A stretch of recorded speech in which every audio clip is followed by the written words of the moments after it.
Inspirierend wie ein Espresso, langanhaltend wie ein warmer Kakao. Mein Podcast bringt Bildungsthemen auf den Kaffeetisch. Im Gespräch mit Menschen aus der Praxis, die ihre Visionen umsetzen. Genau wie ich als Bildungsbotschafterin. Ein Podcast, der seinen Zuhörerinnen Inspirationen und Ideen als Coffee to go mitgibt. Für alle Bildungsoptimisten, Praktiker, Macherinnen, Schulfreaks und Wissensdurstige. Brücken sind das Wertvollste, was Menschen bauen können. Ich baue Brücken in eine bessere Bildungswelt.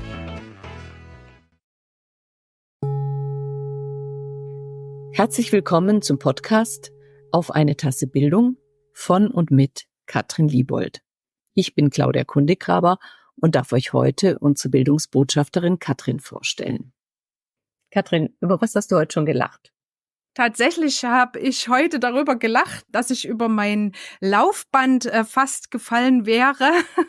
Das ist also Sport der besonderen Art. Ich habe ein Laufband im Büro und darüber bin ich vorhin gestolpert und musste wirklich darüber lachen.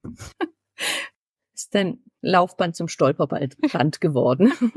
Aber siehst du, damit wissen wir schon mal, du kannst über dich selbst lachen. Das ist ja eigentlich oft die größte Kunst. Und Humor braucht man ja beim Thema Bildung, wenn man sich damit beschäftigt, würde ich sagen. Und auch eine positive Grundhaltung. Und du beschäftigst dich ja schon fast dein halbes Leben oder mit Bildung, bist Geschäftsführerin von 25 Privatschulen und Bildungseinrichtungen und hast jetzt einen neuen Beruf, bist Bildungsbotschafterin. Das ist auch total spannend, wieder in eine neue Richtung zu gehen, wieder was dazu zu lernen. Und das macht mir wirklich total Freude. Ja, ist ja auch eines deiner Mottos, lebenslanges Lernen. Und jetzt als Bildungsbotschafterin bist du sozusagen auch wieder in der Rolle der Lernenden, der Aufnehmenden. Und genau das soll dein Podcast ja auch sein. Er will Ideen von dir, aber auch anderer Bildungsoptimisten, sag ich jetzt mal, vermitteln eben auf eine Tasse Bildung und auch machbare Ansätze zeigen. Also, weil du bist ja eine Frau, die aus der Praxis kommt und wirst auch andere Praktiker interviewen. Und wir haben ja gesagt, so dein Podcast soll inspirieren wie ein Espresso. Was hast du denn heute in deiner Tasse? Ja, tatsächlich habe ich Kaffee in meiner Tasse, schwarzen Kaffee, den liebe ich ohne Milch und ohne Zucker. Was ich allerdings liebe, sind tatsächlich Gewürze im Kaffee, zum Beispiel Kardamom oder Zimt. Und ich liebe auch tatsächlich Kaffee aus anderen Ländern, aus Äthiopien, aus Afrika, aus Indien. Genau. Ja, damit zeigt eigentlich schon der Inhalt deiner Tasse so ein bisschen, wie du tickst, so über den Rand der Tasse auch hinausschauen in andere Länder, sich inspirieren lassen. So Gewürze sind ja eben auch sehr anregend. Und das ist ja eigentlich auch, ja, Thema Bildung macht es ja auch aus, dass man auch schaut, was gibt's so links und rechts von uns und was können wir aufnehmen. Das hast du jetzt ja auch verstärkt vor. Aber die letzten Jahre warst du ja dann vielleicht nicht ganz so viel unterwegs. Kannst du vielleicht so ein bisschen so deine Stationen nennen, die dich zu der Bildungsbotschafterin gemacht haben, die du heute bist? Ja, genau. Also tatsächlich bin ich gestartet als junges Mädchen, da war ich 12 Jahre alt, bin ich mit meinen Eltern nach Moskau gekommen, in die damalige Sowjetunion. Und das war schon ganz spannend gewesen. Bin dort auch zur Schule gegangen und Moskau war komplett anders als das, was ich bisher kannte. Also dank aber der weltoffenen Grundhaltung meiner Eltern schreckte mich das nicht. Und ich fand es total spannend, wie anders das Leben doch in anderen Strukturen auch ist. Wie ähnlich aber auch im Kleinen, im Alltag. So als Jugendliche habe ich schon genauso Freundschaften geknüpft. Ich hatte meine erste Liebe in Moskau. Ich habe mich von der Familie abgenabelt und das verlief nicht nach anderen Regeln als hier. Die Emotionen waren tatsächlich dieselben. Was in mir tatsächlich die Überzeugung gefestigt hat und die ich bis heute noch in mir trage, das Wesen des Menschlichen ist es, was uns auch verbindet. Und wie fundamental wichtig es ist, auch zu erkennen, dass die Menschen jenseits der Grenzen sicher in vielem auch ähnlich sind. Und das war tatsächlich meine erste Bildungsreise. Und als wir dann zurückgekommen sind in die damalige DDR, in die Heimat, begann ich meine Ausbildung als Erzieherin. Und kurz vor meinem Abschluss kam dann die Wende. Mein Vater gründete das Bildungsunternehmen, mit dem ich auch vom ersten Tag an dabei bin. Und da hieß es Learning by Doing. Alles war neu. Alles war fremd.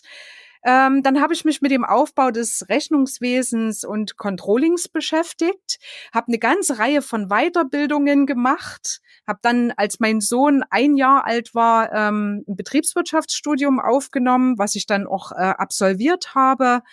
Habe vor 4 Jahren nochmal eine Coaching-Ausbildung gemacht, habe immer wieder versucht, mir neues Wissen anzueignen und tatsächlich bin ich aktuell auch wieder Schülerin. Ich verbessere gerade mein Englisch, damit ich eben auf Bildungsreisen auch weiterhin sein kann, mich verständigen kann, auch vieles aufnehmen kann, ohne eine Schnappatmung zu bekommen, wenn man mal etwas nicht versteht, dass einem dann irgendwas, dass man irgendwas verliert oder das ist eigentlich so mein Ansinnen. Genau. Ja, das ist ja ein Riesenbogen, ne? Wirklich Ja. von das eigene Erlebnis so im Ausland, dann die Beschäftigung mit der frühkindlichen Bildung, das ist ein Thema, was sicher auch im Podcast auch immer wieder dran sein wird, weil es eines deiner Herzensthemen ist. Und dann bis hin zu diesen wirklich ja verschiedenen Ausbildungen. Und du hattest jetzt gerade so schön gesagt, dieses Stichwort Schnappatmung. Da fällt mir ein anderer schöner Satz von dir ein. Du sagst ja immer, Lernen ist wie Atmen. Das ist ja eines deiner Überzeugungen. Ja, genau. Also das bewegt mich sehr, weil es wirklich schön ist, sich verständigen zu können mit anderen Menschen, mit anderen Kulturen. Sonst kann ich gar nicht alles aufnehmen, was es gibt. Und ich bin von Natur aus ein sehr neugieriger Mensch. Und es ist wirklich für mich, Neues zu lernen, ist wie eine Nahrung für mich. Das also aufzunehmen, umzusetzen, in die Praxis zu überführen, sich mit anderen auszutauschen. Also das ist für mich persönlich lebensnotwendig, immer wieder Neues zu lernen, Neues aufzunehmen. Und das finde ich ganz toll. Also das ist mein ganz, ganz großes Thema, meine große Leidenschaft. Ja, für dich, aber ja auch drüber hinaus. Also so zu sagen, du selbst lebst es vor, ja, das lebenslange Lernen. Aber der Satz, wenn man sagt, Leben ist wie Atmen, hat ja dann auch so eine, wenn man es jetzt auf andere Menschen überträgt, inkludiert es ja auch, dass weltweit, global auch die Menschen eigentlich überall das Recht haben sollten auf Bildung und aber auch in unserer Gesellschaft. Das ist ja so eine Überzeugung von dir dann, die da auch mitschwingt, dass wenn es so selbstverständlich ist wie Atmen, dann kann es auch jedem gelingen. Und das schlägt für mich auch so ein bisschen die Brücke zu einem deiner großen Vorbilder, Maria Montessori, die ja daraus einen ganzen Ansatz entwickelt hat, aus dieser Überzeugung, es gibt nicht ein Kind, was nicht fähig wäre zu lernen. Also ich halte das auch für ganz wichtig, dass ein Mensch sich weiterbilden darf, dass ein Mensch sich bilden darf, ne, dass er Möglichkeiten dazu bekommt und erhält und dass das eben, und das ist häufig auch ein Thema, was mich sehr bewegt. Bei uns im westlichen Teil, auch hier in Europa, in Deutschland, bei uns ist es so selbstverständlich, dass man in die Schule gehen darf. Wenn ich nach Afrika schaue, ist das eben nicht selbstverständlich und für die Kinder was ganz, ganz Großes, wenn sie Möglichkeiten haben, in die Schule zu gehen. Und Bildung ist wirklich auch der Schlüssel zur Freiheit, ne? Also man kann sich entfalten, man kann sich bewegen, man kann etwas bewegen in der Gesellschaft. Und deshalb ist Bildung so wichtig, ne? Dass man einfach weiß, was man mit seinem Leben anfangen kann und was man auch der Gesellschaft geben kann und wie man Gesellschaft auch verändern kann. Und dazu muss man sich bilden. Und dazu muss man sich bilden dürfen. Das ist mir wichtig, genau. Naja, und du hast Maria Montessori angesprochen. Die ist wirklich ein großes Vorbild. Ja, weil sie ja auch so eine Pionierin war und auch so eine Macherin. Ich meine, sie hat beobachtet und hat aus dieser Beobachtung Rückschlüsse gezogen und gehandelt. Und vielleicht, weil du ja gerade das Beispiel Afrika noch erwähnt hast, da habt ihr ja auch ganz praktische Erfahrungen. Ja, tatsächlich praktische Erfahrungen habe ich persönlich, bin ja im Rotary Club als Jugenddienstleisterin und habe sozusagen auch 2 Patenkinder. Wir unterstützen also mit dem Rotary Club Liechtenstein hier in Sachsen eine Schule in Ukunda in Kenia.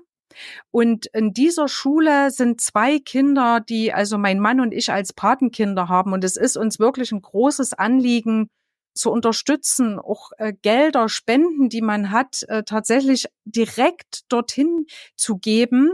Und wir wollen auch, und das ist unser großes Ziel, 2025 nach Kenia fliegen und unsere Patenkinder auch mal kennenlernen. Ne, dass auch die Möglichkeit besteht. Und auch mit der DPFA Akademiegruppe, mit unserer Bildungsfirma, haben wir schon einige Projekte, auch in Afrika sind wir dort schon angegangen. Also zum Beispiel auch in Uganda, also interessant, es ist nur eine etwa Ähnlichkeit, Ukunda in Kenia, und wir wollen aber auch in Uganda unterstützen. Dazu gibt es tatsächlich auch einen großen Austausch, wollen dort verschiedene Organisationen unterstützen, Schüleraustausche vorbereiten und organisieren. Also daran liegt uns auch sehr, um unsere Kinder hier in Deutschland, um ihnen auch zu zeigen, wie andere Kulturen ticken, wie andere Kulturen lernen, wie man in einen Austausch auch kommen kann, wie man voneinander und miteinander auch lernen kann. Ja, das ist ja, was du eingangs gesagt hast, ne? Also es verbindet uns Menschen, ja, das Menschsein und dieses Wesen des Menschen, und das hast du ja schon sehr früh erlebt, durch dein Schlüsselerlebnis in der Sowjetunion mit 12. Und das anderen zur Verfügung zu stellen, ist ja genau wieder so eine Brücke aus der Praxis heraus. Ja, also das ist ja sicher auch ein Grund, warum du als Bildungsbotschafterin auch Bildungsreisende bist. Ja, genau. Also mein Ziel ist es tatsächlich, in den nächsten Jahren vermehrt die Bildungsideen in anderen Ländern kennenzulernen. Und gerade in den skandinavischen Ländern gibt es ganz andere Ansätze. So wie in Deutschland in den 1920er Jahren in der Frühpädagogik führend war, so sind es heute bei den Reformideen unserer Nachbarn im Norden. Und ein Grundgedanke ist tatsächlich, dass die Kinder länger gemeinsam lernen. In der Regel 8 bis 9 Jahre. Und ich selber kenne das auch aus meiner Schulzeit aus der DDR so. Ich fand das gut. Es hat mir tatsächlich vieles Positive auch mitgegeben. Und das ist auch in unserem Nachbarland Polen so, in dem wir ebenso Schulen betreiben. Und das ist echt spannend. Und es passt auch zu meinen Überlegungen, gegen eine Monokultur eben nicht zu selektieren, sondern auch Vielfalt zuzulassen. Und das ist ja jetzt eigentlich ganz offen und frei. Also auch zu sagen, okay, das war zwar ein sozialistisches System, aber das war zum Beispiel ein Ansatz, der einfach gut war. Ja, und ich habe auch gelernt in der Schule in der DDR. Ich war ja zum Teil auch in Moskau in der Schule. Es war eine deutschsprachige Schule, eine Schule der DDR. Und ich habe aber in der damaligen DDR sowie auch in Moskau gelernt, selbstständig zu denken. Ich musste mich behaupten. Ich habe gelernt, selbstständig zu arbeiten, im Team auch zu arbeiten. Also all das, finde ich, hat auch das sozialistische Bildungssystem tatsächlich schon auch gebracht. Und es ist ja auch verglichen worden immer auch mit dem finnischen Bildungssystem. Na, und ist ja mit der Wende dann tatsächlich ein Stück weit verändert worden. Und ich glaube, jetzt kommen doch tatsächlich viele Dinge wieder, die ich selbst aus meiner Schulzeit auch kenne. Eben wie das gemeinsame oder längere gemeinsame Lernen, was ja in den Gemeinschaftsschulen tatsächlich auf der Tagesordnung steht, die ja auch hier in Sachsen mehr und mehr umgesetzt werden sollen. Ja, das ist ja auch wirklich ein schöner Gedanke, wie du gesagt hast, eben zu gucken, also du hast ja diesen Vergleich gebracht mit der Monokultur, wie gedeihen Kinder eben auch mit Pflanzen am besten, und das wissen wir ja auch, wenn wir unter den Weinberg oder die Weinpflanzen noch ein bisschen drüber ein paar schattenspendende Pflanzen und Pflanzen, die wiederum auch gewisses Ungeziefer vertreiben, weil sie halt entsprechend riechen, dann haben wir nachher einen besseren Ertrag, eine bessere Ernte. Und dein Blick ist ja da auch so ein bisschen über den Gartenzaun hinaus. Ihr habt ja da einiges auch ausprobiert an euren Schulen. Und du hattest jetzt vorhin Polen erwähnt. Das ist ja die erste Schule, die ihr auch im Ausland dann betrieben habt. Also gerade auch in so einer Brückenstadt in Görlitz, Zgorzelec ist ja eine geteilte Stadt. Ja. Das finde ich eigentlich besonders schön, dass ihr gerade dort ein Projekt habt.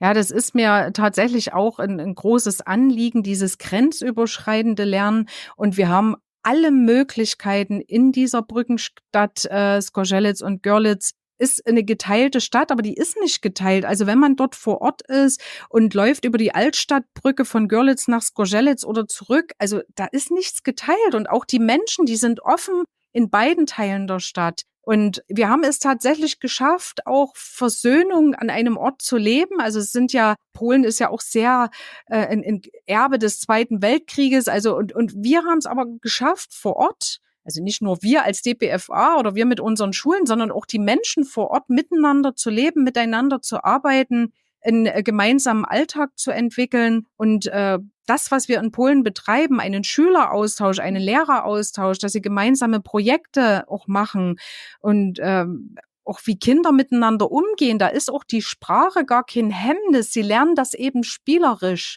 Und das ist so das Spannende und das Interessante, was wir uns auch erhalten sollten, wie Kinder spielerisch auch lernen, miteinander umzugehen. Na klar ist Sprache der Schlüssel, aber man darf sich, und das merke ich jetzt tatsächlich auch gerade, als ich mein Englisch auch verbessere, auch gar nicht unter so einen Druck setzen, sondern tatsächlich spielerisch das Ganze angehen. Da läuft es wirklich viel leichter und von selbst und dann funktioniert es auch. Ne? Und ja, und das ist auch mein Ansatz, wenn ich unterwegs bin, auch wie verständige ich mich mit den polnischen Mitarbeitern. Ne, auch wir versuchen es auch in allen möglichen Richtungen. Also ich versuche ein paar Worte Polnisch zu sprechen, die Kollegen lernen Deutsch, wir verständigen uns auf Englisch. Also und das ist das Tolle daran, dass man so viele Möglichkeiten hat und sich über viele Wege auch verständigen kann. Und das, wenn die Kinder das lernen von klein auf, ist es für sie auch was ganz, ganz Normales, wenn sie erwachsen sind. Ja, weil sie halt, es ist ja eine Haltung. Also wenn man versucht, sich zu verstehen, auch wenn man die Sprache nicht spricht. Wobei es würde mich jetzt schon mal interessieren und die Hörerinnen und Hörer vielleicht sicher auch, ist dann jeweils im deutschen Teil Polnisch wird es unterrichtet und in Zgorzelec dann wieder Deutsch? Kann man sich das so vorstellen? Tatsächlich ist es so, dass im polnischen Lehrplan mehr Deutschunterricht enthalten ist als im deutschen Lehrplan Polnisch. Und das versuchen die Kollegen über Ganztagsprojekte auch im Nachmittag auch zu kompensieren, ne, dass also auch die Kinder in Görlitz Polnisch lernen. Und das versuchen sie eben auch durch die gemeinsamen Treffen, durch die gemeinsamen Projekte. Es gab zum Beispiel ein Theaterstück, was sie, ich glaube, vor 2 Jahren haben sie das gemeinsam einstudiert und auch aufgeführt, Der kleine Europäer, und haben dort in beiden Sprachen dieses Theaterstück gebracht und tatsächlich die deutschen Kinder in Polnisch, die polnischen Kinder in Deutsch. Und das ist auch ohne einen Dolmetscher gelaufen. Und das war höchst spannend. Man hat es verstanden. Ne? Also das war ganz toll gemacht. Und dass man so einfach sieht, dass es gar keine Grenzen gibt, wenn man sich verständigen kann, wenn man weltoffen ist. Und das ist eben schön. Also ich finde, das ist gerade in so einer Stadt eigentlich ein besonders schönes Symbol, weil, wie du gesagt hast, die deutsch-polnische Geschichte ist ja keine einfache gewesen. Und wenn da jetzt die Menschen aufeinander zugehen über eine Brücke, wie wir ja diesen schönen Satz auch von dir, Brücken sind das Wertvollste, was Menschen bauen können.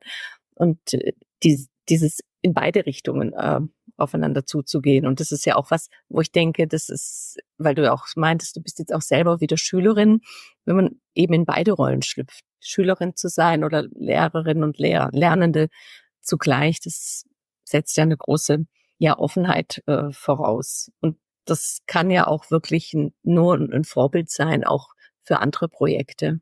Und deswegen sucht ihr euch ja auch immer jetzt haben wir jetzt ein Beispiel gehabt, Projekte auch im Ausland und zu schauen, was jenseits der Grenzen ist. Aber ihr schaut ja auch immer, dass die Schüler auch raus aus den Schulmauern kommen und auch aus der Praxis lernen. Da gibt's ja auch viele Beispiele von euch. Ja, da gibt's tatsächlich ganz, ganz viele Beispiele. Da ist zum Beispiel zu nennen der Friday, den wir seit etwa 1,5 Jahr jetzt umsetzen in unserer Grundschule in Leipzig. Andere Schulen haben sich dem schon angeschlossen, dass also die Kinder in der Grundschule immer freitags die Möglichkeit haben, selbst an Projekten zu arbeiten. Die suchen sich das also selber aus und arbeiten daran. Und da ist so ein schönes Beispiel, was jüngst erst auf die Tagesordnung kam bei den Kindern. Die wünschen sich eine verkehrsberuhigte Zone um ihre Schule herum und haben eine Unterschriftensammlung initiiert, die sie dann dem Oberbürgermeister der Stadt Leipzig übergeben möchten. Das haben sie selbst alles organisiert und in die Wege geleitet. Sie haben auch die Menschen angesprochen. Sie haben das auch auf die jeweilige Plattform gebracht. Die Lehrer und Erzieher sind hier an der Seite Unterstützer.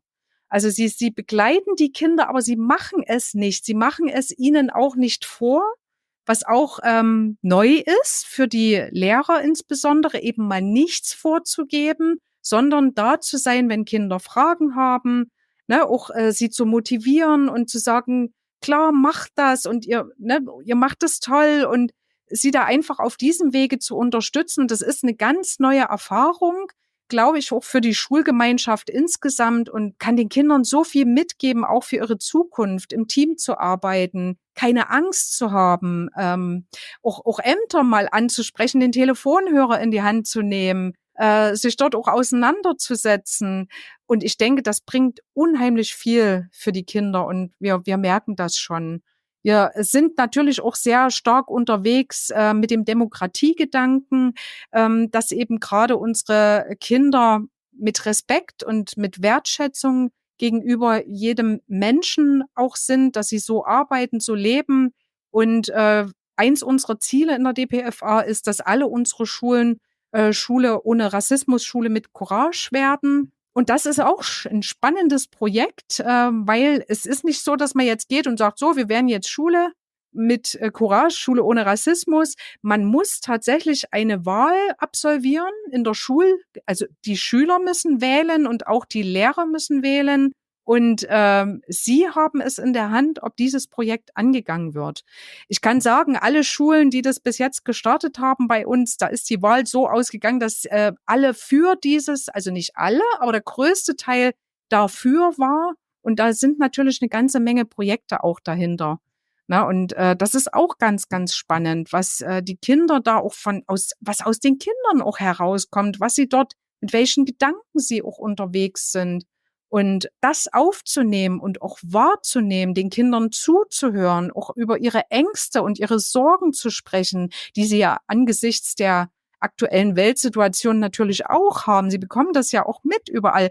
Und dass wir auch vor allen Dingen als Bildungsgesellschaft, aber wir als Erwachsene auch die Verpflichtung haben, ihnen Orientierung zu geben, ihnen auch Unterstützer zu sein, ihnen die Fragen zu beantworten und sie nicht alleine zu lassen damit. Ich denke, das ist auch ganz, ganz wichtig an dieser Stelle. Ja, und eure Beispiele oder was du jetzt auch gerade erzählt hast von dieser Unterschriftenaktion, das zeigt ja auch, dass den Kindern vermittelt wird, ihr könnt auch was selbst in die Hand nehmen. Also das heißt, wenn es eine Situation gibt, die einem missfällt, dass man in die Aktion geht. Und damit natürlich immer, wenn man agiert, kommt man natürlich auch raus aus der Angst oder aus einer Passivität. Und das finde ich eigentlich auch das Schöne an diesem Begriff Weltoffenheit, weil er ja beides einschließt. Also zum einen diese persönliche Haltung, offen zu sein, offen für Neues, fürs Lernen und so weiter, aber eben auch diese im Grunde gesellschaftspolitische Implikation. Und im Moment steht die vielleicht so im ersten Gedanken so ein bisschen im Vordergrund, aber ich weiß nicht, wenn du es bewerten würdest, gehört beides dazu. Absolut. Das ist völlig klar. Es ist immer so. Man muss es auch aus verschiedenen Perspektiven betrachten. Ne, man muss unterschiedliche Richtungen auch einnehmen, wie man Dinge angeht. Und ich glaube, da haben sie ganz viele Möglichkeiten. In unseren Schulen und ich wünsche mir, und das ist ja auch mein Ziel, was ich habe als Bildungsbotschafterin, Impulse auch an andere Schulen zu geben und auch Impulse natürlich aufzunehmen und die wiederum in die DPFA zu bringen, mit der DPFA in die Welt zu bringen, mit anderen Schulen gemeinsam zu lernen, miteinander und füreinander zu lernen, wie man so schön immer sagt, dass man sich dort austauscht und das ist sowieso wertvoll und da entwickelt sich ja auch so vieles in solchen Austauschformaten. Mhm. Ja, und sowas möchte ich einfach gerne entwickeln, weil ich denke, das muss einfach in die Welt und es wird so viel geschimpft über das Bildungssystem und wie schlecht doch auch alles ist.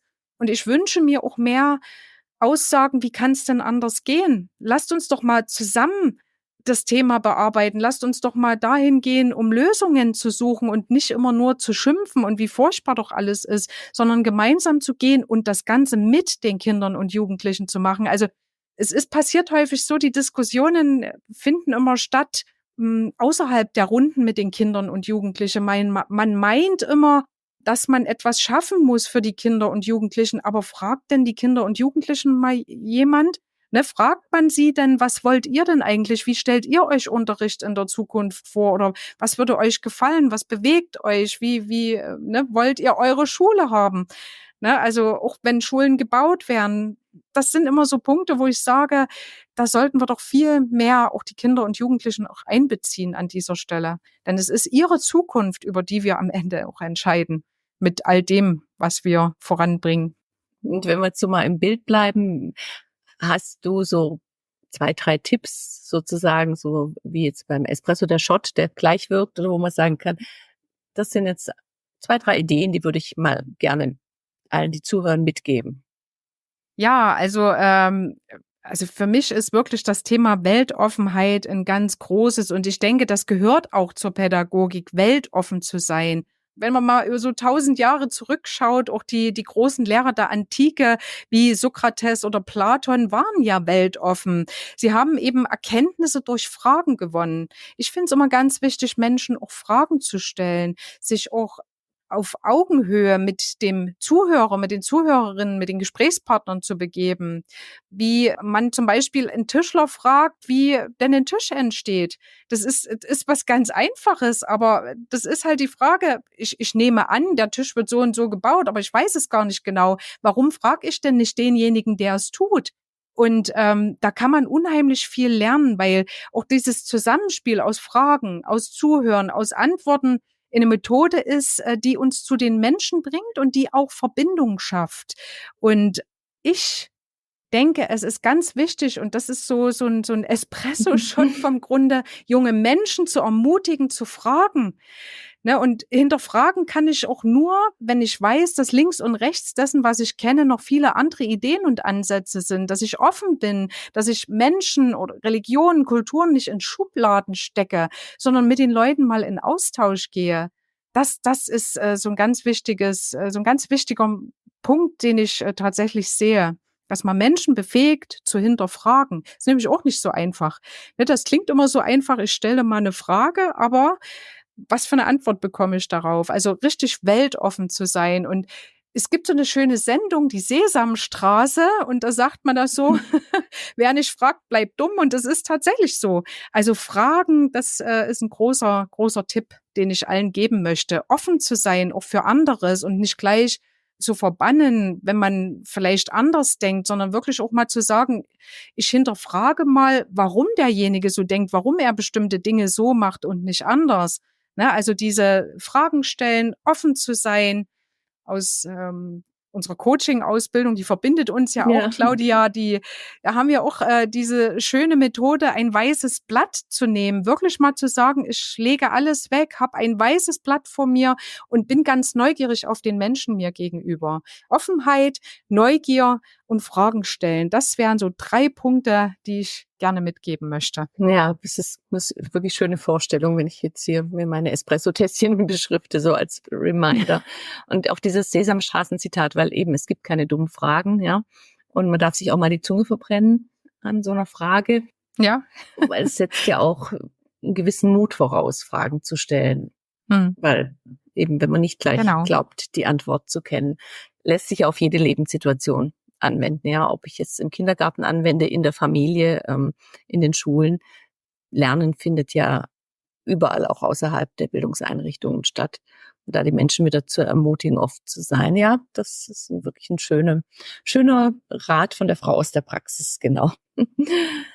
Und das ist ja eigentlich schon das, ja, was auf deinem Spickzettel stehen würde, oder? Wenn ich jetzt sagen würde, was hat die Katrin draufgeschrieben auf ihren Spickzettel für die Weltoffenheit?